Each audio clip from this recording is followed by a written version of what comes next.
cortesemente di onorare le bandiere con noi e di alzarvi un attimo in piedi.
Grazie di essere qua, grazie di aver accolto il nostro appello. Siamo davvero orgogliose per aver voluto questa serata e per avere la collaborazione di queste associazioni, club, amiche, Mafalda Donne Trento, nella persona anche della Presidente, Carolina Marangoni, grazie, UCI, Unione Cristiani Imprenditori e Dirigenti, mi onoro di essere socia della persona del Presidente, l'amico Cavaliere Lunelli, che è qui con la direzione Francesca, le persone davanti, scusate, la Croce Rossa Italiana. Saluto il Presidente Alessandro Brugnanti e saluto anche i molti rappresentanti della Croce Rossa, sono davvero molto grata che siate qui. Lions con Maria Enrica Cecchini, la vicegovernatrice, e Giancarlo Alfiero, Presidente del Lions Trento Plesio. Grazie Giancarlo di essere venuta. Auser Trento, Presidente dottor Belluzzi senza dubbio, però lei non me ne vorrà se io saluto la mia amica Lucia Zanetti, colonna di Auser, nostra socia preziosa. L'Associazione Trentina per la Medicina Genomica, qui parliamo di salute, parliamo della nostra salute. Ringrazio il Presidente onorario, Professor Enzo Mianuzzi, che mi onoro di considerare carissimo amico. FIDAPA, Business Professional Women, Movimento d'Opinione Storico, Maria Rita Vecchioli, la Presidente della sezione di Trento, ciao Margherita, e i nostri amici Club Padrino, Rotary Trento, Trento Nord, Valsugana, Fiemme Fassa, grazie Gianni Conci, Michele Pizzelini, Vincenzo Cercosta di Salutta, è fuori per lavoro, e grazie Gustavo Giacomuzzi, che comunque ha anche fatto un bel viaggio per essere qui. Benvenuti i giovani, Rotaract Trento. I giovani sono al centro della nostra attenzione, questo sicuramente. Le ho messe per ultime perché sono le nostre sorelle comunque, il RUI, Club di Trento e il Club di Rovereto. Grazie Paola, prof. Gagliasi, e grazie Maria Luisa Visconti di essere venute. Tutti insieme vi invitiamo a questa serata. Dona un biberon, l'abbiamo chiamata, e così ormai incalliti di scuola facciamo un po' di alfabeto della solidarietà. Grazie alle istituzioni che sono venute, perdonate l'ordine con cui le nomino, l'assessora regionale Violetta Flottegher, con la quale abbiamo comunque da tanti anni condotto battaglie. Non abbiamo vinto la guerra, ma il nostro obiettivo è quello, sulla democrazia paritaria. Grazie Maria Chiara Franzoia, grazie anche al mio amico Paolo Castelli, che è qui, consigliere comunale, ed è sempre presente alle nostre, quanto può, insomma, alle nostre serate. Grazie anche ai presidenti che non sono della squadra, ma che sono venuti, quindi ringrazio la carissima amica Luciana De Pretis, presidente del FAI, Rita Matano, terziario donna, suo socia pure lì. Forse pensano che avrò uno sconto alla fine. Marilena Guerra non ha bisogno di presentazioni, ma se mi permettete, anziché in questo momento presentarla come direttrice della TV, la presento come Irene Cami, presidente di un'associazione femminile, quindi benvenuta e buon lavoro. Spero veramente Mario, quasi ti scordavo, però non ho visto il copino. Mario Francesconi, con il quale sempre abbiamo il cuore nel suo progetto in Tanzania. Carlo l'ho usato per ultimo perché i giovani belli li lascio tutti per ultimi. Carlo Manfroni, Lion Triveto.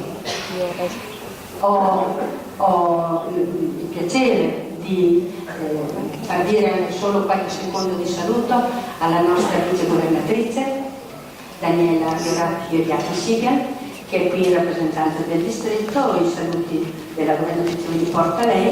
Io vi porto anche quelli della nostra Presidente nazionale, la quale ha voluto inviarmi virtualmente 100 euro per la nostra serata, e io le ho detto che ci concentreremo perché questi 100 euro le diano magari qualcosa in cambio, e lo faremo senz'altro. Daniela, puoi portare un saluto? Grazie.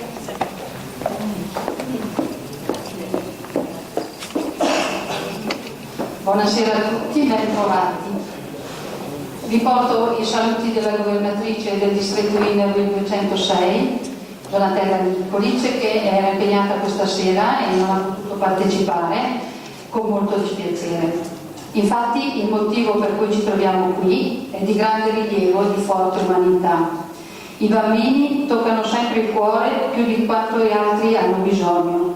Sono esseri così fragili e indifesi che non ci possono lasciare indifferenti, e la loro sofferenza ci fa arrabbiare, la loro sofferenza fa arrabbiare i nostri cuori di genitori e di nonni. Un plauso pertanto a questa iniziativa di Dona un biberon, semplice oggetto per cui noi non abbiamo difficoltà a reperire o da acquistare, ma un grande regalo per tutti quei bimbi che versano in condizioni disperate in territori in guerra e di migrazione. Ma un grande plauso anche al fatto che questa iniziativa vede riunite ben 14 associazioni del territorio, dimostrando quanto sia forte il desiderio di lavorare insieme per poter raggiungere risultati migliori sia per l'elargizione di service, sia per la conoscenza tra le persone e la condivisione delle idee. Conoscenza può far nascere amicizia, che è la prima delle finalità dell'INER dettata dallo Statuto. Trova il tempo per essere amico, è la strada della felicità, ci suggerisce Madre Teresa. Auspico quindi che questo sentimento di amicizia possa rafforzare il nostro senso civico e di umanità verso chi ha bisogno, portando sollievo e conforto. Ringrazio l'amica Loredana, il Club Innerwheel di Trento Castello per questa iniziativa e soprattutto per il fatto di farci trovare insieme qui questa sera in modo da poter amalgamare tutte le nostre idee a beneficio di altri. Grazie e buona serata.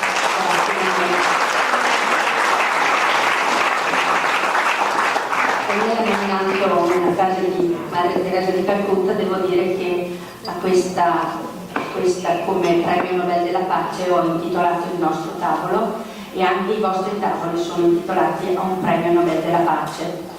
Ho scelto più donne possibili, ma non ne avevo abbastanza donne per prendere anche qualche ometto, tra cui il fondatore della Croce Rossa. È stato interessante, devo dire. Bene, ho veramente avuto il piacere di avere il riscontro di molte socie, di molti club fuori dalla provincia che hanno apprezzato la nostra iniziativa e che hanno detto che dopo le assemblee ci manderanno un aiuto, un contributo. Sarà mio dovere ricordarlo. Ecco, ad esempio questo è il club, ma non togliamo spazio alle cose anche più importanti. La generosità di moltissime persone, di insieme di imprenditori che hanno voluto onorarci donandoci degli oggetti, delle cose davvero molto belle e preziose, e vi chiedo quindi, non sono molto disinteressata, sapete, spero tanto che con questo voi mettiate la mano anche sul cuore, ma non solo, che dipende dove lo tenete veramente il portafoglio. Magari Paolo mi dice qui ce l'ho il portafoglio, vicino ancora. Aziende generose che hanno con spontaneità risposto al nostro appello. Cavaliere Lunelli, l'amico Gino, ci ha messo a disposizione un esemplare raro di Magnum e un che non so ben come si pronuncia, Jeroboam, e molte persone le ho viste molto interessate, quindi prego, fateli pure avanti dopo, no? Grazie Chifra, il nostro amico Giorgio Chiarcos, che ancora non ho salutato, e non manca mai di donarci il suo manufatto, i suoi sono capi proprio unici. Grazie all'agenzia Viaggi, Industria del Viaggio di Giuliano Carli, Davide Pernecchio di Pergine, che hanno donato un magico, veramente, incontro romantico a Venezia su un galeone con una cena suggestiva. Non so bene dove sia mio marito, ma compra biglietti, compra, questa cosa mi interessa. Venezia è la città più bella del mondo per me. Quindi grazie al direttore generale di ISI, il dottor Delfan, che ci propone, ci regala una serie di lezioni di inglese, di comunicazione inglese. Grazie alla Casa del Vino di Sera, un pranzo o una cena per 2 persone, molto carino, interessante. Grazie alle amiche Daria e Gianna Santoni, perché sono delle artiste. Le loro opere in ceramica raco, che significa gioia interiore, sono un regalo che abbiamo molto gradito. Grazie a Francesca Ferri, la nostra carissima amica Francesca, che sempre molto generosamente e anche questa volta ci ha donato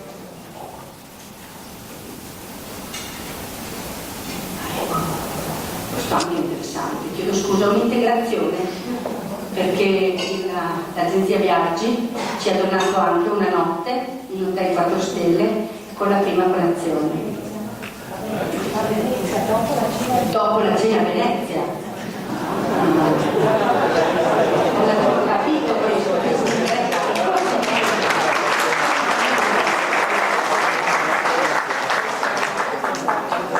Posso fare troppi commenti perché sono una signora di una certa età. Certo, avere anche la combinazione che con i prodotti di Francesca ci si può ringiovanire prima di andare a Venezia. Casomai Francesca ne hai un autotreno di questi prodotti, perché i risultati sono sempre più lenti ad arrivare. Grazie Gabriele Gelosa è stato quest'oggi davvero generoso, che ci ha aiutato e ci ha donato gli addobbi di questa sala. Andate se avete bisogno, anzi credo che qualcuno già me l'ha detto, vi è interessato, non solo Festa Trento di Vittorio Veneto. Una preziosa signora, sensibilissima, che gestisce un laboratorio di cornici, si chiama Antonella Nardin, si è commossa quando le ho raccontato della nostra serata e ci ha donato una bella serigrafia che è fatta da un artista che ha fatto una serie di opere sulle professioni femminili, ci ha donato l'avvocata.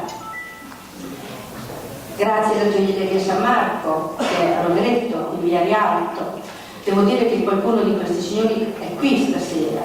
Grazie a Bellezza Studio di Trento e Rovereto, un salone che anche loro sono stati molto generosi. Grazie agli amici Gianna e Marco Filippi, che sempre sono presenti e sempre sono generosi, e questa volta li ringraziamo davvero di cuore. Credo che tutti li conosciamo. Grazie a Garda Terme di Arco, torrefazione Caffè Bontadi, Rovereto sempre. Abbiamo là dei prodotti che solo avvicinarsi si sente già un profumetto del caffè, ma dopo più tardi, un po' prestino.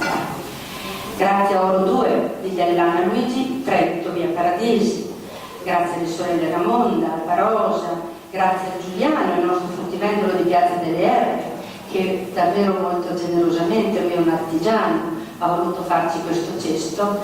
E grazie al panificio Zambanini. Ebbene, perché questa serata? Ma soprattutto per chi questa serata?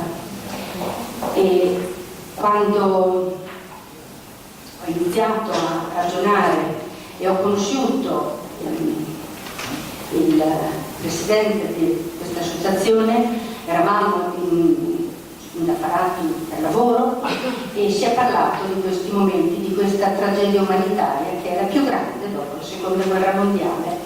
E queste persone perché fuggono? Da dove fuggono? Chi sono? Cosa trovano lungo questo calvario? Io gli ho detto, ma che cosa ho fatto io di così bene da meritare di essere nata qui? Che questi problemi non li ho vissuti, sono nata non tanto dopo, ma insomma la guerra l'ho solo studiata sui libri. E allora mi ha fatto vedere delle foto che io spero voi riusciate a vedere, mi scuso con i miei colleghi presidenti di spalle, e vedi le materie, vedi i bambini che comunque sorridono lo stesso, i genitori sono disperati.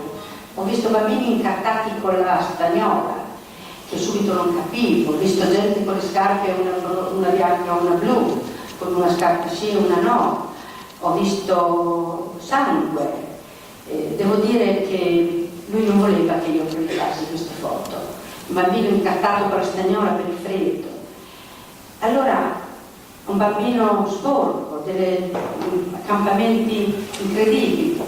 E poi ho visto che lui va lì.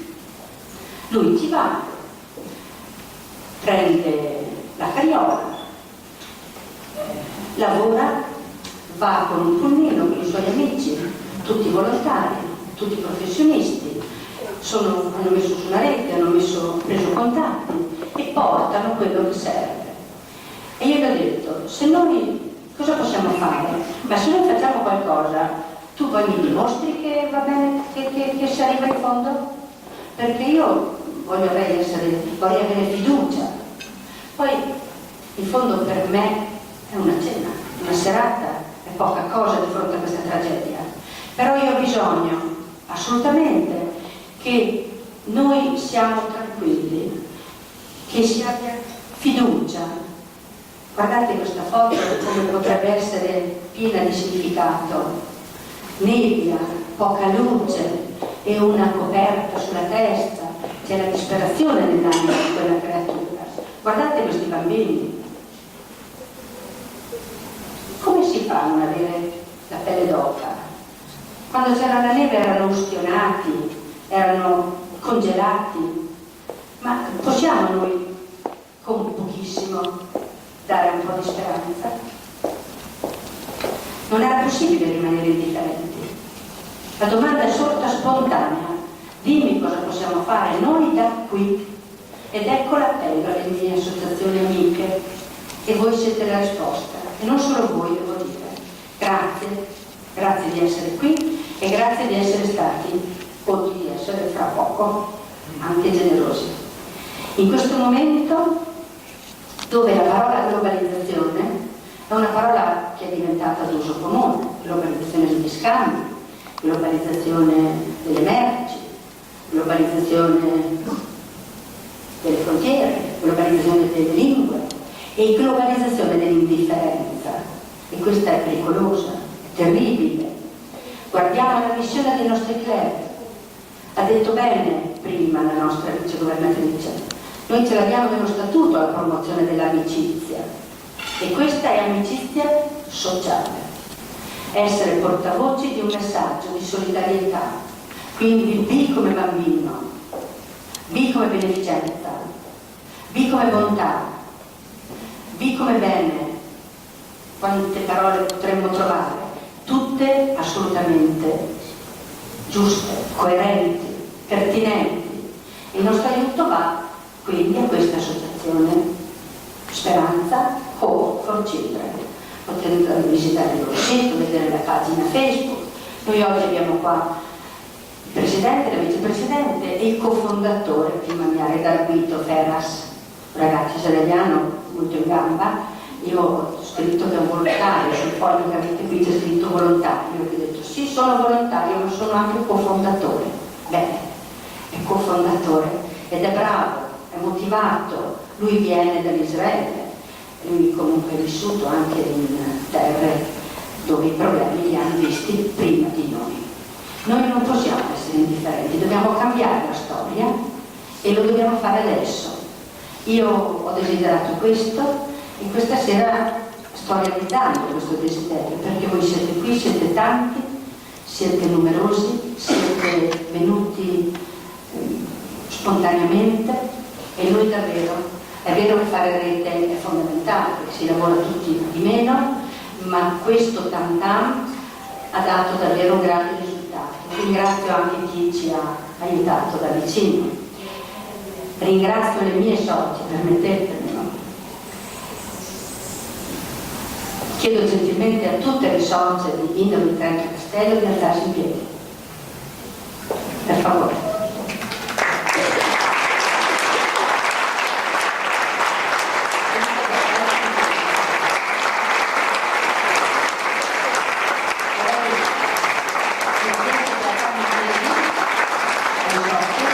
Perché questa sera le socie sono accorse davvero numerose e questo è, secondo me, un segno che mi dà molta gioia. Non era per vanità mia, ma solo per sottolineare che quando c'è un appello rispondono. Bene, credo che la mia parte sia terminata, vi farò sentire dopo, ma adesso farò il tecnico del suono. Comincerei veramente la parte vera, la più sentita di questa serata, e daremo la parola a scaletta, ve l'ho anche esibita, a Roberta Corradini, che è la filosofa anche dell'associazione, quindi lei ci dovrà introdurre l'ispirazione della loro associazione. A lei seguirà Gaetano, che poi si prenderà successivamente, e poi Feras, e lascio loro presentarsi perché lo fanno in maniera sicuramente più adeguata, e vi ringrazio di nuovo.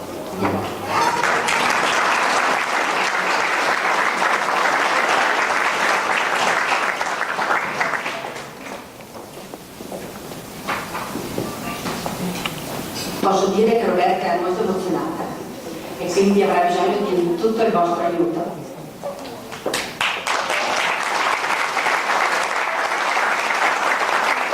Grazie Giovanna.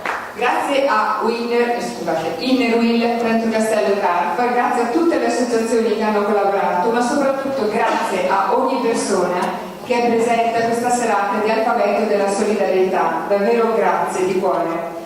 Io speravo di poter iniziare il mio racconto con la classica formula, c'era una volta, ma questa purtroppo non è una favola.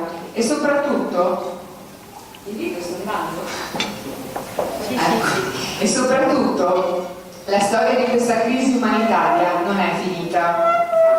Quella che ha ispirato l'associazione Speranza Hope for Children è la storia di chi uccide, di chi lucra, di chi fugge, di chi respinge e di chi accoglie. Morte, vita, speranza. Di fronte alla disperazione di chi è costretta a partire, a questa gente che è costretta a partire, all'inizio del 2014 5 persone si sono incontrate con la consapevolezza che si stava vivendo di fronte a un evento storico epocale e sentivamo il bisogno di trovare delle risposte concrete con un approccio più ampio e universale, senza i limiti di risultati immediati, in una prospettiva che veda e vada oltre il conflitto.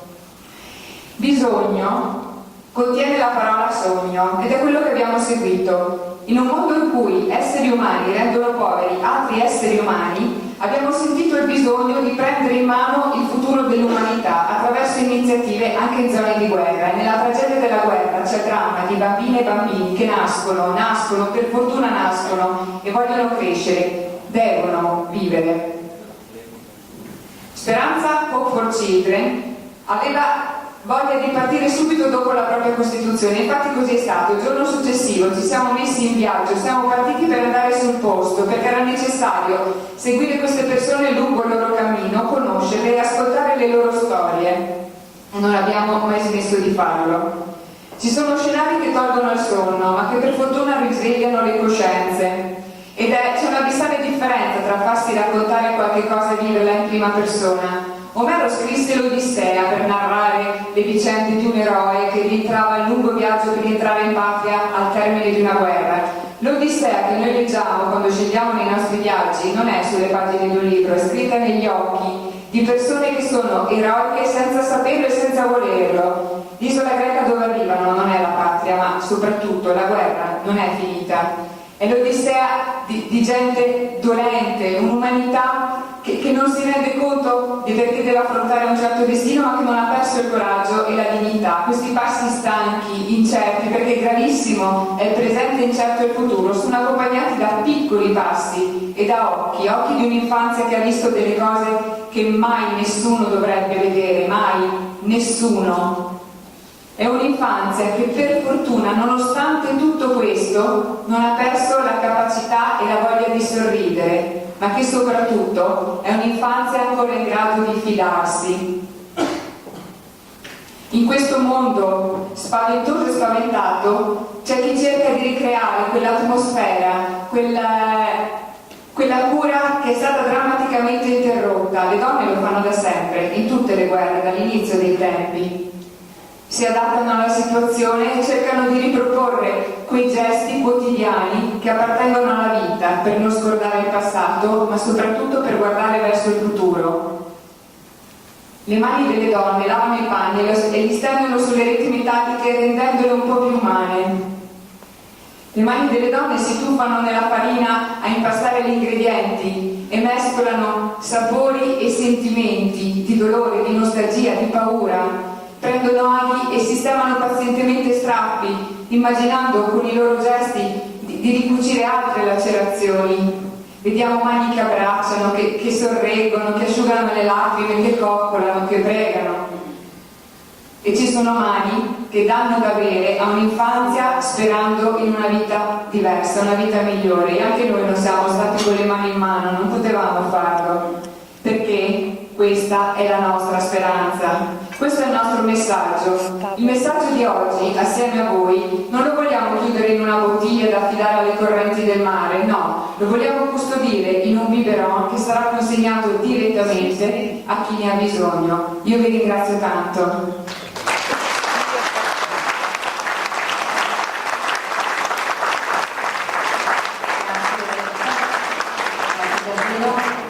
Adesso allora vi presento Gaetano Tullini, presidente di Speranza Hope for Children. A te la parola, Gaetano. Grazie Loredana, ringrazio l'Erwin Guidi Castello perché ci permette di illustrare le nostre attività, ma anche di toccare un tema che per alcuni aspetti è un tema per noi non è delicato. Noi abbiamo fatto una scelta, l'abbiamo fatta anni fa, operare laddove sono delle realtà più difficili, operare per i bambini, operare per le famiglie. Guardate, tutto nasce, qualcuno di voi mi conosce per la mia attività, per la comunità trentina, ma io pensavo di avere una vita e mi dicono ma come mai che tanto tutto di colpo ti stai impegnando così? La risposta è perché ho visto in Siria, ho visto nei Balcani, ho passato mesi in quei luoghi e quando si vede scene come queste sono frutto delle nostre fotografie da fare. Quando si vede questo non solo lo si dimentica, noi torniamo con la voglia di fare di più. Allora, dicevamo prima, la più grave disumanità dopo la seconda guerra mondiale. I numeri sono impressionanti, ma prendiamo solo la Siria che dà 70% di rifugiati sulla rotta balcanica, il 50% fino al 2014 in Italia. Vediamo che i numeri sono 10 milioni di sfollati che hanno lasciato casa loro, 5 milioni che sono oltre il confine. Abbiamo guerre in Iraq, conflitti in Afghanistan, conflitti in Yemen, conflitti in Nigeria, guerre anche legate a conflitti regionali, magari anche sconosciuti, per esempio in questo momento nel Corno d'Africa molta gente fugge, ogni volta che trovavamo qualcuno che dicevamo ma da dove vieni e perché te ne vai, cosa sta succedendo? Ecco, allora ora vi presenterò un video. Voi sapete l'isola di Lesbo è stata un'isola simbolo, sapete è andato il Papa in quei luoghi e noi siamo stati giù per mesi, io sono stato una settimana lì con questo fotografo importante. Se posso dire un sentimento che accompagna, poi interverrò per darvi anche della documentazione, dei riferimenti su quello che sta succedendo anche sull'attualità. Noi attualmente siamo in 4 paesi, siamo in Siria con 2 cliniche pediatriche, abbiamo 5 scuole, sostegno, un panificio, poi vi illustrerà Feras, oggi sono con i principali lavoratori, manca purtroppo la relatrice che era stata prevista dalla dottoressa Venturi che è malata, succede, la febbre alta, ha tentato di modi di calare la febbre, non ce l'ha fatta e avremo sicuramente un'altra occasione. Tra l'altro poi presenterò il suo intervento, è una figura centrale del nostro lavoro perché è responsabile della protezione civile di un comune importante. Allora dicevo, qual è la parola, il sentimento che ci accompagna? Di fronte a questo il sentimento che ci accompagna è la tristezza di un mondo indifferente e che non fa a sufficienza quanto è la necessità. Noi questo abbiamo visto e questo vi facciamo vedere. In quei luoghi dove è stato il Papa ha detto c'è da piangere e questo è il sentimento che ci accompagna. Vi lascio il video è stato fatto un video racconto da Charlie Fazio, il quale ci saluta e ci regala 3 fotografie di cui parlo subito. No, il nome del può essere al solito, ti porto immagini. Puoi parlare delle fotografie? Sì, mi dà l'opportunità anche di presentare questa figura. Attualmente è a New York e sta presentando una sua mostra, ha appena finito in Giappone un'altra. Le fotografie sono quotate, sono più o meno della stessa formato, sono quotate anche intorno a 100.000 euro. E ce ne ha donate 3 per questa sera. È un fotografo di grande qualità, ma anche di grande qualità umana, come sentirete. In ambito di luogo remoto, reminiscenze delle tante letture e versioni dal greco che come torrenti di parole in pena avevano per gli anni del liceo saturato la mia voglia di studi classici. Poi vennero i mesi degli sbarchi, dei rifugiati, dei disperati senza più terra terra. Non si passò tanto.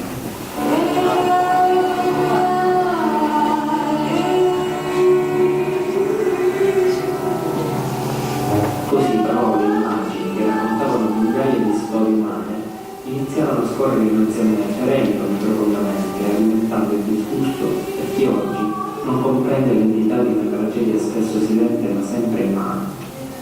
Così anche Gaetano, amico regalato dalla vita, a Natale mi parlò di quell'isola e degli angeli dei bambini e fui felice di essere stato preso in considerazione per quel progetto, perché potessi dare il mio modesto contributo. Senza pensarci più di tanto partii subito al primo suo cenno. Il suo secco attendeva risposte ed io ero assalito da 1000 domande, da visioni da convalidare, storie da ascoltare. Non appena arrivata del viaggio fu certa acquista il biglietto. Non sapevo cosa aspettarmi in quei 4 giorni. Lesbos la ricordavo e la immaginavo come un nuovo remoto, isolato, terra magia di versi sattici. Indago era la parola che più risuonava nella mia testa, memore delle sfumature del cielo, delle tinte usate in parte nelle abitazioni e del colore del mare, che abbraccia le migliaia di piccole isole degli arcipelaghi iberici. Eppure, una volta appoggiati i piedi sul Lesbos, mi apparve quasi sconfinata, con il suolo turco a pochi chilometri, quasi a un passo da gigante da me, sull'altra sponda. Mi guardai intorno e mi sentii fortunato. Già, fortunato, perché io toccavo quel suolo, perché ero su quella terra ambita da masse erranti, quando per arrivare qui si muore per mare, nel mare. Questa fortuna è non solo quella di essere su una terra ipoteticamente sicura, ma anche quella di essere io, vivo, con qualcosa addosso, con un luogo dove dormire ogni giorno, con qualcosa da fare, da mangiare e da sognare. L'avrei provato altre volte, maledettamente, da allora in avanti. Eppure, prendiamo una strana via dal Lesbos. Qualche via vai nelle strade del centro più importante, poche barche, tanti giovani, ragazzi, volontari, uomini e donne, anche di una certa età. Grande attenzione vi era per chi permaneva ancora sull'isola, per chi non sa come fare, per chi non ha più soldi, perché sta esigendo quel viaggio senza destino. Ogni essere umano giunto dall'altra riva del mare su quest'isola è una storia, oltre che la verità, una storia. Accompagnati da altri angeli, cominciamo a vagare tra tutti i noti di quella generosa terra, essendo una specie di filo conduttore tra luoghi significativi per chi sull'isola cerca tuttora di disegnare un destino per coloro i quali transitano pieni di speranza. Ma di speranza ne ho solo in pochi. Troppi relitti, le macerie, le rovine disseminate ovunque, ognuno raccontava una storia, come il capitano Edo. L'ho incontrato sulla riva sotto un cielo blu, stanco e squarciato nel suo fianco, con il cuore aperto. Il capitano sarà stato un galante dei nostri tempi, anche lui, trasmigratore di anime, di disperati in fuga da noi stessi. Mi sono chiesto se la sua immensa ferita al fianco fosse postuma all'arrivo o fosse la fotografia del suo naufragio. Sarebbe bastata qualche domanda al primo passante per saperne di più, ma era come se avessi voluto conservare in me la sua storia ignota, la sua nobile passione del genere umano.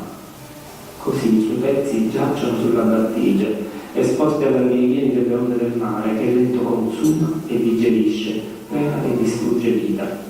Vagando tra i relitti, suoli di gomma nera indurita da sole e freddo, dopo curve e panorami, veri balconi affacciati sulla terra turca, mi trovai l'impatto dinanzi a una montagna dal colore insolito, all'apparenza di fiume avrei detto, ma troppo regolare dall'aspetto degli elementi che la formavano, quell'arancio acceso, macchiato qua e là da punti di giallo anch'esso acceso, i grinci di nero, un nero già visto tra i miei piedi, quando solcavo la battigia ove giaceva inerme e gravitava. Il tempo di rendermi conto se ciò che stavo osservando era ciò di cui mi avevano parlato, senza essere riuscito mai neanche minimamente ad immaginare che quella visione prese forma e si tramutò in una montagna umana. Nonostante non vedessi alcun corpo, io vedevo le loro anime, una ad una, donne, bambini, uomini, dividi tutti, migliaia, sopravvissuti e non. Non sai se parlare, servire, far dedicare, riverire, rispettare, onorare, piangere. Ho voluto toccare, avrei voluto toccarli tutti, uno ad uno, quei pezzi, migliaia, di scadente plastica colorata, come per salvarli ancora una volta. Con le mani protese nell'attimo prima del negare o sopravvivere, li vedevo ammucchiati, imploranti salvezza. Sentivo tutto questo, e terrore, angoscia e senso di smarrimento si impossessavano radicalmente di me. Ognuno di quei coloratissimi pezzi di plastica erano mani protese, tra frutti di gomma nera e grigia, erano uno gemiti di figli, speranze di madre. In mezzo alla montagna è ancora forte l'odore di acqua marcia. Il mare era lontano da lì, eppure l'odore acre dell'acqua marcescente, intrisa delle scadenti materie, di quei giubbini, era più forte dell'odore della gomma e della plastica di cui era composto. Su quella montagna ho voluto salirci per vedere l'estensione della tragedia, ma non feci molta strada, perché ad ogni passo era come calpestare un braccio, una gamba, o peggio, una testa, e sprofondavo di vergogna, dentro la vergogna che puzzava di gomma e acqua di mare putrida. Il tempo di qualche foto, un breve film e poi giù. Difficile dimenticare quel luogo simbolo di un disastro, di un fallimento politico e umano. Ma la macchina umanitaria è grande, come grande il cuore di tanti uomini. In tutti i critici, laddove dal nulla sarebbe potuto apparire un Natale qualsiasi pieno di disperati, era presente un rifugio per loro, una mano tesa, pasti, vestiti nuovi, scarpe, giocattoli per i più piccoli, ma soprattutto calore umano. Questa Lesbos è un angolo di mondo buono, un tavolo su cui giocano potenti e menefreghisti, ma è la nostra isola di salvezza. Una Lampedusa del leggero, appiglia gli altri mondi in fuga. Mondi che vedi negli occhi dei bambini al seguito di madri stanche, di padri che stentano per la loro sicurezza. Ma quale sicurezza d'altra parte? Lesbos è un porto da cui inizia la rincorsa verso il tuo destino, un destino fatto di salvezza a tappe, come fosse una competizione. La lotta per ogni tappa e la salvezza sono solo temporanee, sono delle mance da vincere di volta in volta. L'isola è la prima delle tante, la nave per il Pireo è la seconda, e poi via le decine di confini di un'Europa sfrancerata, smembrata, sballata, che non fa sconti a nessuno, alla faccia della salvezza. E in attesa di quella nave, sotto almeno 3 coperte, in un piazzale sferzato dal vento gelido di mare, vedremo famiglie intere, con bambini o commercianti a far spuntare solo il viso dopo il fardello di sport. Nella loro espressione trovai la negazione del genere umano, mentre intanto morivo dentro. Avevo voluto dare loro tutto, ma non avevo nulla in mano. L'unica cosa da porgere era comprensione, umanità, calore. Coprivano loro i piedi rimasti fuori, una mano che non potevano proteggere senza scoprire l'altra. Li riparavano dal vento, creando barriere di gente, come angeli li proteggevano dal freddo e dalle cattiverie che li aveva portati lì. Poi per un momento ti allontani e piangi ancora. Il pianto lo porta ancora dentro, come l'avrebbe portato chiunque altro al mio posto, al nostro posto. Non ho visto sbarchi a Lesbos, non hai bisogno di quelli per capire quanto lungo è ancora il cammino che il genere umano deve compiere, se mai lo farà, per acquisire la dignità per identificare. Andare e tornare da Lesbos è il viaggio che ognuno dovrebbe compiere dentro di sé. Il mio rammarico, la mia angoscia, ma anche la mia speranza intanto hanno ora lo stesso colore, il colore dell'indaco.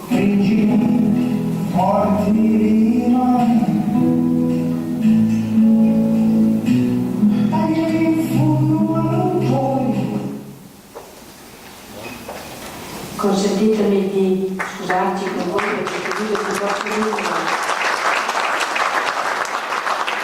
Avevamo anche pensato, per non annoiarci, di tagliare qualche pezzo, ma quale pezzo?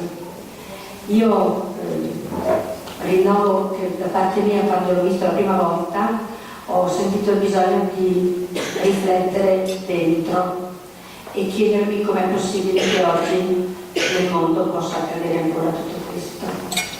Grazie Lorena. Come dicevo tristezza, a me io che ero lì e vedere quella montagna sono 600.000 giorni.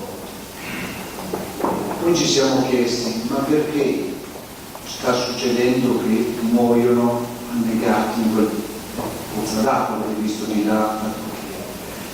È come stare sul lago di Garda dalla Torri del Bene a Cossarota, francesi nel mondo. Io mi sono fermato la prima volta lì, in silenzio, non è possibile, 1000 morti qua. Ecco, lassù, sulla collina, non li ho portati una volta solo, ma non so chi li avesse avuti, quale bambino avesse avuto quei supporti. Bene, abbiamo fatto fatica a trovare i giubbotti veri. I giubbotti erano di gomma all'interno, erano falsi. Ecco, la stragrande maggioranza dei morti sono morti perché i giubbotti salvataggio sono falsi. Addirittura abbiamo trovato dei giubbotti da piscina scritti esattamente con la scritta in inglese da non usare per le barche. Il secondo episodio che mi ricorda questo video, questo toccante video che avete visto con le famiglie sulla spiaggeria da 0 gradi, dalla mattina ero sulla banchina che soffrirono il freddo perché gli avevano venduto dei biglietti in eccedenza, in buchi per capirci, e loro erano lì, aspettavano che qualcuno decidesse qualcosa. Erano le famiglie Yazidi, vi ricordate quel popolo perseguitato, dove avevano ucciso gli uomini, erano lì con i bambini, con gli anziani, e è finita aspettando che il comandante decidesse, li abbiamo aiutati, spostati sulla banchina, fucilati, e poi è finita, come avete visto, dove dico Francesca, vai a prendere la macchina, dice non posso, e tu entri, perché non ce la fanno, abbiamo avuto la febbre, gli anziani che stavano male, e ce l'ha fatta passare, la polizia l'ha fatta passare, e poi sono arrivati gli spagnoli, i canadesi, perché laggiù c'è una solidarietà mondiale, di volontari da tutti i mondi. Ringrazio la Croce Rossa per essere presente, noi collaboriamo con la Croce Rossa in vari luoghi, abbiamo fornito anche l'emergenza in Serbia, collaboriamo ed è attiva, come straordinariamente attiva insieme a Mesi Senza Frontiere. C'è una rete di solidarietà molto forte, laggiù c'è tutti amici e tutti si lavora insieme. Una tragedia senza confini, un mondo, poi vi dirò anche come si può risolvere questo. Allora, prima di passare la parola a Febas, che presento, voglio parlarvi di perché siamo in questi paesi. Siamo in Siria perché è il paese più difficile, il paese dove non si può entrare con le associazioni umanitarie internazionali, dove la nostra piccola associazione riesce a fare grandi cose. Siamo in Turchia con progetti per le famiglie disabili e colleghiamo associazioni italiane e famiglie italiane con famiglie con disabili provenienti dalla guerra, anche bambini che sono con disabilità. E siamo nei Balcani da ormai più di 9 mesi, in più luoghi abbiamo creato una rete di solidarietà italiana delle associazioni. In questo momento siamo in fase stabile a Domenico e a Lesbos non c'è più la necessità perché gli sbarchi sono diminuiti. Invece i domeni sono ferme 11.000 famiglie, 11.000 persone in un tratto, e lì siamo in presenza costante del parlato. Quindi la nostra è stata una scelta anche coraggiosa di andare dove è più difficile, dove c'è più bisogno, e ci spostiamo secondo queste necessità. Il mio impegno attuale nasce da iniziativa della mia famiglia. Ricordo che nel presentare Peras io ho portato a lui, come lo conosco, lui è un giovane che studia medicina da Israele, e io portavo da lui i primi mesi i materiali, la sera alle 10 arrivavo con la mia macchina, portavo i vestiti, le scarpe, no? Allora dicevo bisogna fare di più, non solo la carità di portare aiuti, bisogna organizzare servizi, perché questo è quello che manca in quei paesi, mancano le scuole, sono state bombardate le scuole, allora si poteva entrare, ora noi non entriamo più in Siria con 1 anno e mezzo, troppo pericoloso e poi ma allora si poteva fare qualcosa di più. I nostri progetti sono continuati e oggi siamo fieri di poter dire che i progetti continuano perché li abbiamo pensati come se la guerra continuasse e si finalizzasse anche per noi. Operiamo tutto con personale siriano, personale che opera senza immagini, senza scritte, senza nulla. Le 2 cliniche, una opera nel campo di Bab al-Salam, che è un campo profughi che ospita 70.000 persone, e poi ora vi racconterò tutto. Quindi do la parola a lui per che vi illustri le nostre attività in Siria e in Turchia, per poi riprendere tutto il discorso in Balcani. Con questo che vedrete capirete anche perché poi si mette in cammino e perché avviene questa tragedia umanitaria. Qui parliamo di numeri, solo in Turchia ce ne sono 3 milioni, 1 milione rotti in Libano, 800.000 in Giordania, quindi numeri impressionanti che obbligano queste famiglie a mettersi in cammino. Sono famiglie come noi, e guardate che insieme l'indice di scolarità è più grande dell'Italia, cioè il numero dei laureati uno dei problemi che abbiamo i domeni è che ritroviamo medici, farmacisti, insegnanti, professori universitari che non riescono a fare nulla, e perché non sanno se andare avanti, se andare dietro, se non addirittura tornare indietro. La parola a Feras. Buonasera a tutti. Come ha detto Gaetano, il nostro impegno è iniziato tutto in Siria dove da 5 anni si soffre, da 5 anni che c'è la guerra. Quello che vediamo in foto è il risultato di una guerra che ha devastato il popolo. Gaetano, appassionato dei numeri, e sempre abbiamo questa discussione sul fatto che non si parla di numeri. Se si dice 10 milioni di sfollati, 5 milioni di profughi, ma la mente umana non percepisce quanto è 10 milioni di persone. Cos'è 10 milioni di persone? Metà popolo ha lasciato la sua casa. Questo è il campo di Al-Zaatari, che in Giordania, che ospita 120.000 profughi. Invece noi operiamo in Siria. Abbiamo pensato di fare progetti che continuano col tempo, perché crediamo che per garantire un aiuto, anche se piccolo, sia costante nel tempo, è così che si garantisce un aiuto, così che una famiglia toglie dal pensiero quel servizio che noi diamo. Qua il campo profughi di Bab el-Salam, dove noi abbiamo la clinica pediatrica con l'unico medico che c'è in tutta la zona, unico pediatra, che è il dottor Ali. Una clinica che visita da 500 a 550 bambini al mese, garantendo anche le medicine. Questa è la foto che abbiamo, tutte le foto comunque che vedete le abbiamo fatte noi nelle varie missioni. Questa è la vita dentro una tenda, perché infatti la tenda nel campo profughi per primo doveva durare solo un anno, perché si dice se sei un profugo, le stime sono che sei un profugo per un anno. Infatti 5 anni in questa tenda, dove quando piove, se avete visto anche nevica, c'è la gente che copre la testa ma dorme nel fango. Io ho visto qua delle donne dormire per il fango avendo i bambini sulla pancia per proteggerli. Perché no? Perché un'associazione piccola riesce a fare quello che vi stiamo per mostrare. Perché un'associazione piccola è più flessibile e anche meno ingombrante. In queste situazioni dove in Siria ci sono tante frazioni che combattono tra di loro, noi riusciamo a infiltrare, andare in quella zona, garantire quel servizio senza dare nell'occhio e l'aiuto comunque così proiettato, così specifico, che non dà neanche nell'occhio di chi può beneficiare, cioè diciamo in modo indiretto. Questa è la clinica pediatrica che l'abbiamo inaugurata 2 anni fa, è da 2 anni che garantisce il servizio ai bambini, arrivano anche bambini di altre zone, perché comunque le medicine sono gratis. E anche questa clinica ci serve perché ogni bambino viene registrato e ci sono anche tanti bambini speciali, che ci piace chiamarli, che riusciamo anche a seguirli oltre, portarli in Turchia e farli fare degli interventi e così via.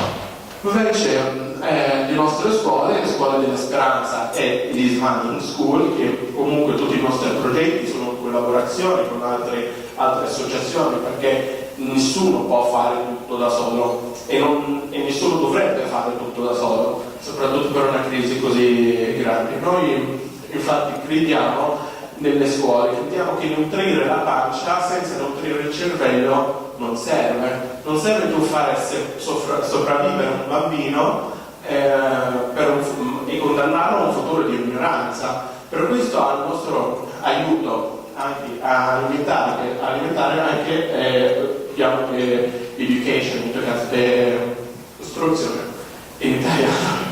Le nostre scuole, abbiamo 5 scuole da Aleppo, 10 km da Aleppo a Hitan, che hanno in media 650 bambini che fanno 3 turni, 7,5, 12,5, 4,5. Infatti ci sono anche bambini, 3-4 bambini a banco. In più le Smiling School sono le kindergarten, le scuole dell'infanzia, dove ci sono 60 bambini. A tutti questi bambini noi garantiamo anche un pasto. E la cosa bella è che in tutto questo i bambini di mattina vengono tutti anche alle 7 di mattina, aspettano il loro turno, e se non entrano alle 7 di mattina, 7 e mezza, entrano alle 12 e mezza e stanno lì a aspettare il loro turno. Una cosa, quando ero per le prime volte quando ero in queste scuole, perché esistevano meno, la capacità era di 200 bambini, stavamo giocando con i bambini e a un certo punto cadono delle bombe. Io comunque arrivo da un posto comunque che le bombe è una cosa abbastanza naturale, e io guardavo gli altri volontari un po' impauriti, poi abbiamo guardato i bambini per non come niente fosse giocavano, e mi ha messo tristezza il fatto che i bambini a 5-6 anni erano già abituati a questa cosa, ma poi mi ha fatto credere che il fatto che la scuola è così importante perché per loro è il luogo dove loro possono essere bambini.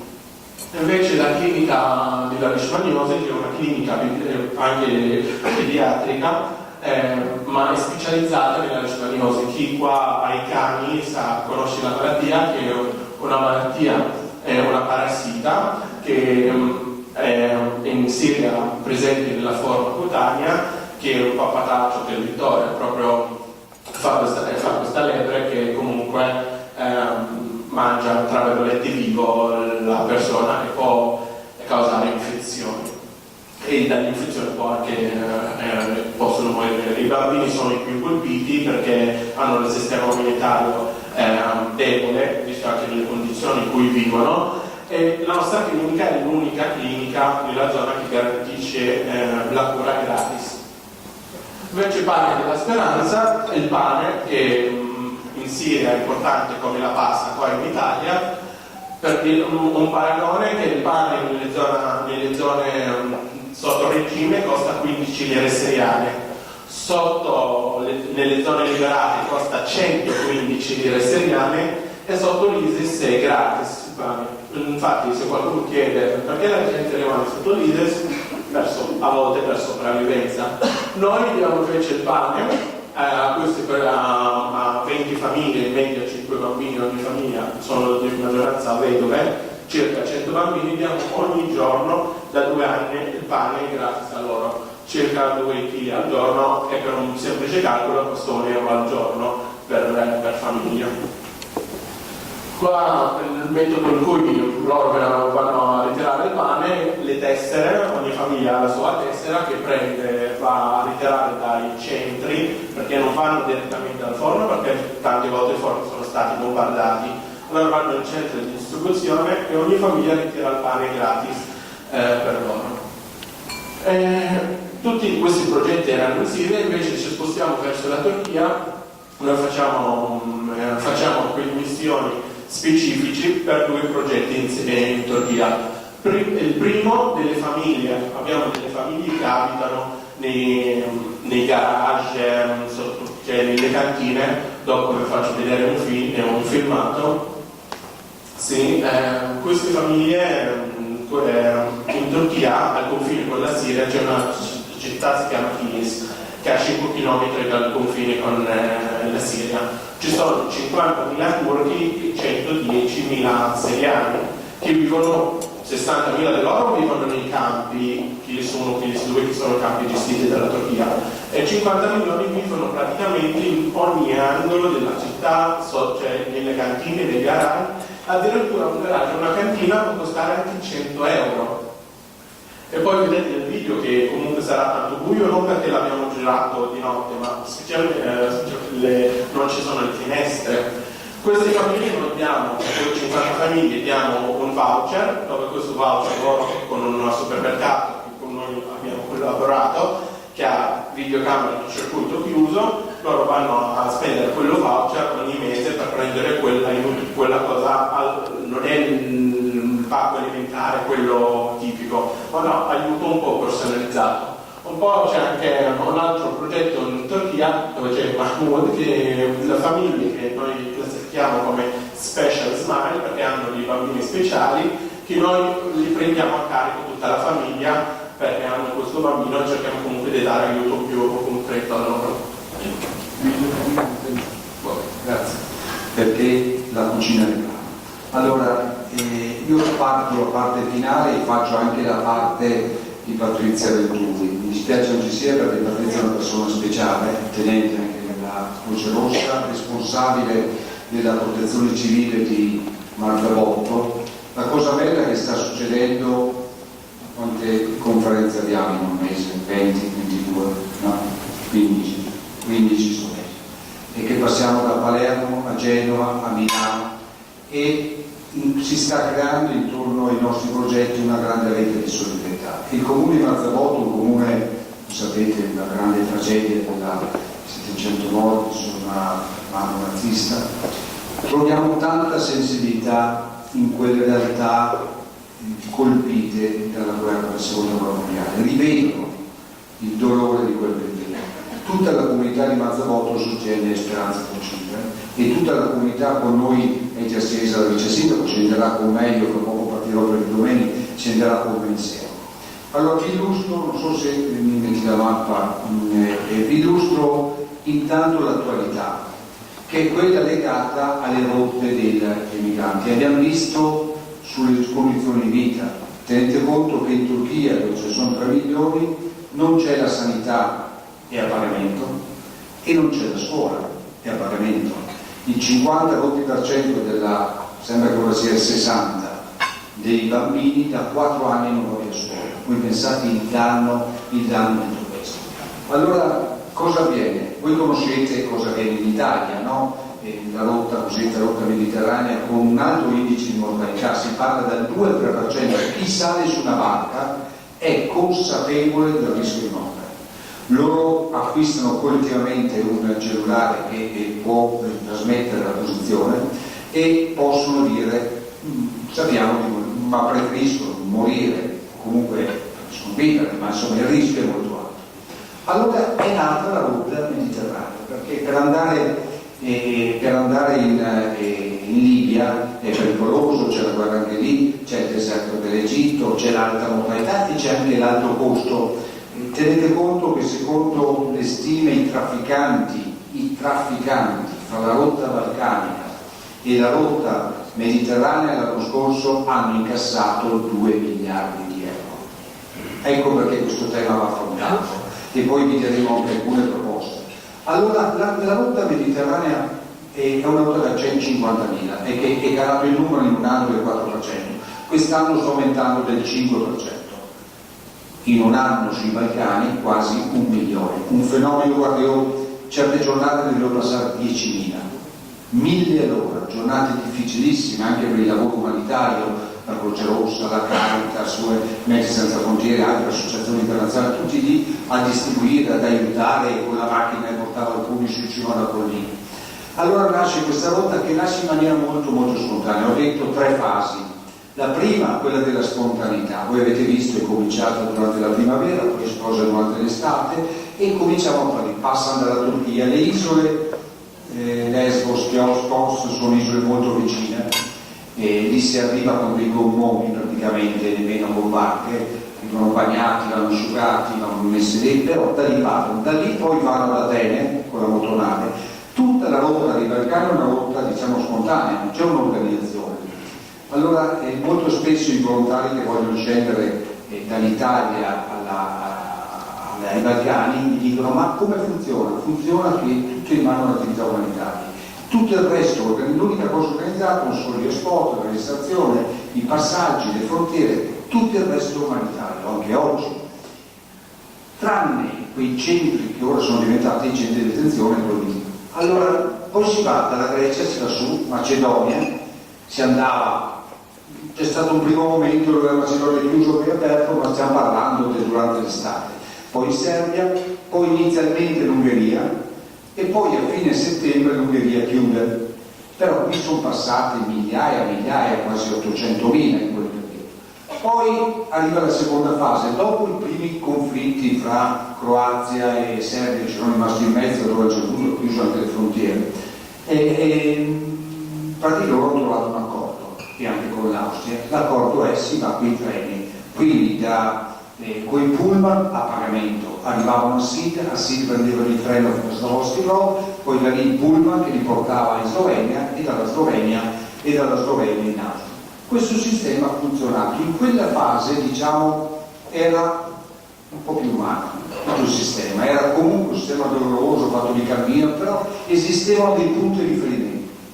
E poi è arrivata la terza fase, quella nel quale i paesi Austria, Slovenia, Croazia, Serbia, Macedonia, senza il parere dell'Europa, senza peraltro sentirla, escludendo anche la Grecia, che è il paese più in difficoltà da questo punto di vista, ha deciso di chiudere.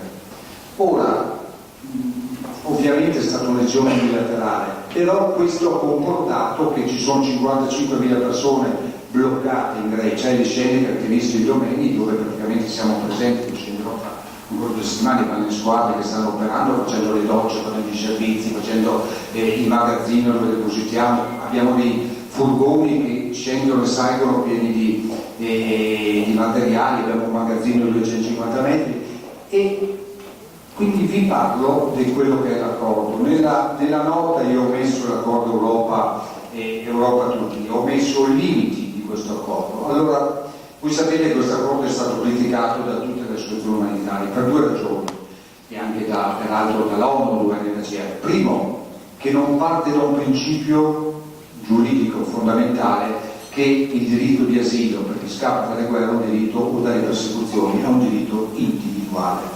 Guardate il dolore che ho visto, abbiamo anche delle interviste delle persone che fuggono dalle persecuzioni, in particolare io penso a quelli che sono fuggiti, abbiamo conosciuto i ragazzi iraniani, un professore adesso pakistano, cristiani, che arrivano al confine dell'Europa, si vedono respinti, quando nella loro nazione sono stati imprigionati per la loro religione e picchiati. E questi si trovano lì ora che non sanno più che fare, indietro non possono tornare, avanti non possono andare. Il dolore individuale, guardate i domeni, sono stati 4 tentativi di suicidio, purtroppo 2 sono andati, uno è morto, uno è rimasto bruciato in diverse parti del corpo. C'è veramente disperazione, gente che ha pagato. Allora, perché questo accordo fa fatica a funzionare? Innanzitutto i numeri, è un accordo per 72.000 persone. Uno arriva, uno te lo manda, uno arriva, difficile anche l'elaborazione. In realtà ce ne sono tanti altri. Io penso che in realtà passino ancora, penso che essendo una frontiera così ampia in qualche maniera sono passati, in qualche maniera possano passare, non abbiamo prove certe, ma insomma sappiamo che in cammino sono ancora. Ma soprattutto 3 milioni in Turchia sono in quelle condizioni che avete visto e che vedrete dopo. Allora, qual è il futuro? Noi abbiamo fatto 2 anni fa, noi siamo piccoli, siamo una piccola associazione, non abbiamo né una sede, non funzionare. No? Siamo tutti volontari, siamo una onlus che ha l'ambizione di diventare grande, speriamo di raggiungere il risultato. La Farnesina ci conosce al vertice, sappiamo quello che facciamo, tutte le nostre attività sono conosciute, i nostri volontari sono tutti assicurati, sono volontari tutti con qualità personali, molti provengono dalla Croce Rossa, altri provengono dalla protezione civile, altri hanno esperienze internazionali, e per riuscire a fare il volontario devono avere un loro curriculum, la loro capacità di organizzazione e anche di autonomia sul luogo, perché devi prendere delle decisioni. La nostra aspirazione è diventare il prossimo anno ONG, e ONG sono le organizzazioni che stiamo già preparando, ci muoviamo già, questi sono tutti assicurati, hanno il regolamento di però bisogna dare una svolta a questo tema. Cioè il tema dell'immigrazione, innanzitutto dobbiamo capire che l'indifferenza nasce dalla paura e dalla poca informazione. Cioè non dobbiamo avere paura ad affrontare un tema di questo genere. Guardate, io penso che molti di voi siano imprenditori, siano professionisti e nella propria vita abbiano dei ruoli importanti. Voi pensate se nella vostra azienda, nella vostra professione c'è un tema da affrontare, no? Un problema, non tutte le cose vanno bene in questi periodi, no? E voi decidete di non affrontarlo, ti mettono da una parte perché ti preoccupa affrontarlo, perché è un tema anche magari che la tua sensibilità non vuole affrontare. Il giorno dopo te lo ritrovi. Allora gli strumenti messi in campo oggi sono strumenti insufficienti per riuscire a governare questo fenomeno. Allora, e termino perché vedo la cucina, qual è l'idea che noi abbiamo? Innanzitutto, primo, fermare le guerre. Troppe guerre, troppi disastri, troppe tragedie. Come si fermano? Con la diplomazia, con gli strumenti dell'ONU, con tutti gli strumenti che sono. Secondo, costruire centri di accoglienza veri, In Turchia solo il 10% è un centro accoglienza, gli altri sono per le strade, nei garage, nelle cantine. Ho visto siriani, queste donne siriane col passaporto agli incroci per chiedere la carità. Un popolo fiero come questo. Terzo, creare dei punti di identificazione e di richiesta di asilo in quei paesi presso l'ambasciata o presso un'agenzia europea. E quarto, distribuirli veramente. Voi avete visto anche oggi le statistiche di distribuzione, parliamo di decine di persone. Questo va fatto. Ecco che allora questo percorso non serve, ma nessuno vuole fare un percorso che porta alla morte. Se ti dicono tu sei accolto bene, vuoi andare in Germania, bene, fai la tua domanda, vediamo se hai requisiti, intanto vivi bene qua, puoi andare a scuola, vai la tua sanità. È proprio la disperazione di vedere i propri figli in quelle condizioni che li fa salire. Questa è la nostra speranza. Noi operiamo con donazioni private.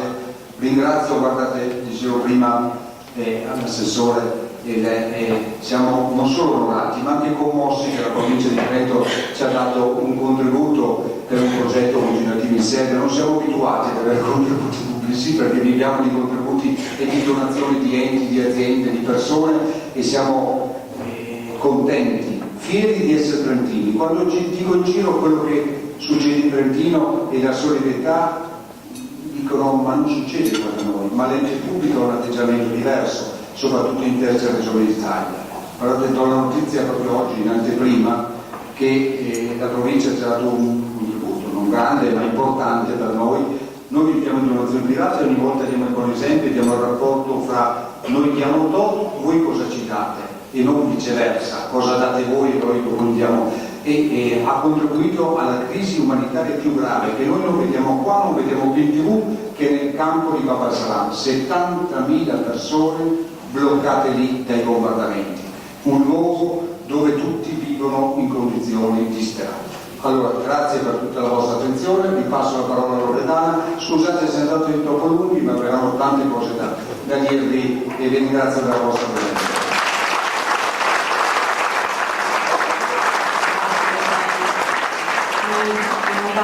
La pretesa di approfondire il tema o di esaurirlo, questo è chiaro, ma solo darvi delle piccole gocce per riflettere. Vi ringrazio della pazienza che avete avuto e adesso, almeno per un po', vi auguro buon appetito e grazie di nuovo.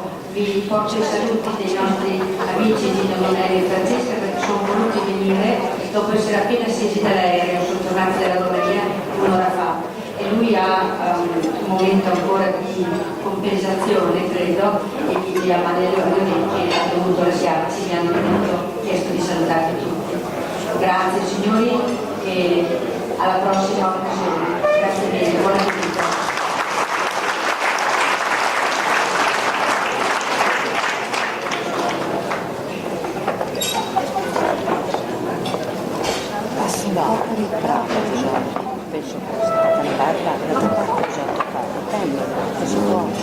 Qua adesso si sta ancora di registrare.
stare tutti in piedi, quella la facciamo, no? Poi mi poi potete io faccio parte del punto, tu faccio. Sì. Allora, non faccio